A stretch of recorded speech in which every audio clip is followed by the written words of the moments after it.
village d'altitude, comme vous le voyez, pratiquement 1000 mètres.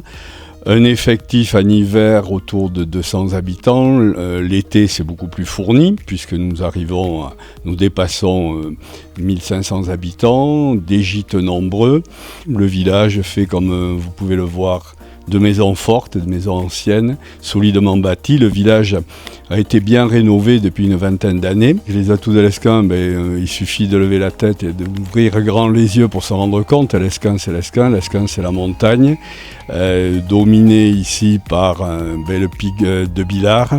Enfin, c'est aussi une des caractéristiques du village. Caractéristique aussi forte, c'est parler du tourisme. Il y a des activités nouvelles qui se mettent en place depuis quelques années. Des activités de trail de montagne. Cette année, pour la première fois, il y a eu une course d'importance organisée par l'association Aventure Terre d'Aspe. Il y a eu, pour donner de l'embellie à l'Escamps et puis preuve de toute sa splendeur, je dirais, même si c'est un peu prétentieux, des films qui ont été tournés récemment. Aujourd'hui, la difficulté sans doute, c'est de concilier, je dirais, ce qui relève de la tradition et de la modernité. C'est-à-dire que, avant tout, j'ai envie de dire qu'il y a des femmes et des hommes qui travaillent à l'Escamps, qui travaillent dans la tradition, c'est-à-dire ce qui relève de l'élevage, du pastoralisme. Il y a aussi quelques artisans, il y a des commerces, 3 commerces actuellement qui marchent bien. Même on pourrait en ajouter 2 de façon plus saisonnière. Un camping qui a été réaménagé de façon conséquente. Voilà donc pour l'Escamps, de belles perspectives s'ouvrent. Avec ma compagne, on a repris, donc maintenant ça fait 4 ans qu'on est sur l'Escamps. Ça appartenait à ma grand-mère, c'était un hôtel-restaurant. Et voilà, donc nous on a repris comme chambre d'hôte. Il y a un gîte d'étape, donc avec un dortoir de 15 places. Donc la chambre d'hôte, c'est 5 chambres. 15 places au gîte d'étape et une activité bar.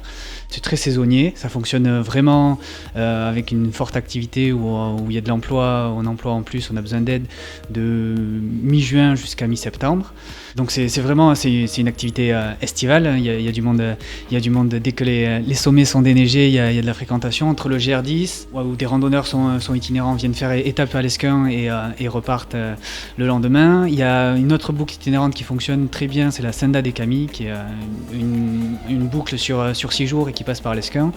Et plus après toutes les possibilités du cirque avec le sommet comme le pic d'Annie, les aiguilles d'Anse-à-Berre, le billard, la table des Trois Rois. Enfin voilà, c'est ces grands sommets que des gens viennent passer quelques jours pour aller vers ces sommets, randonner. Voilà. L'activité ici c'est principalement la randonnée. Tout d'abord, ça fait 4 ans que nous sommes là, c'est notre 4e saison estivale.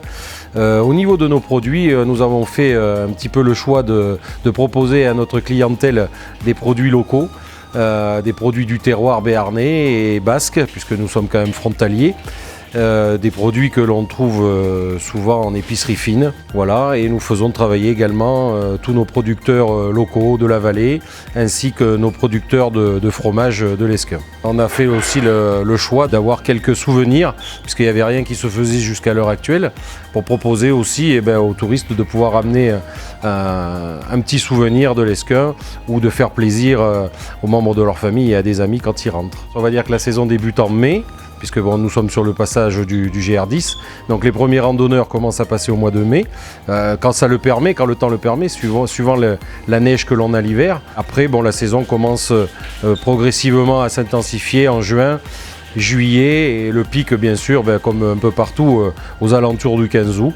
Et maintenant, on redescend un petit peu en nombre, à savoir que l'école reprend. Maintenant, on va plus ciblé sur des personnes à la retraite ou des jeunes parents qui n'ont pas les enfants à l'école et qui préfèrent venir hors saison.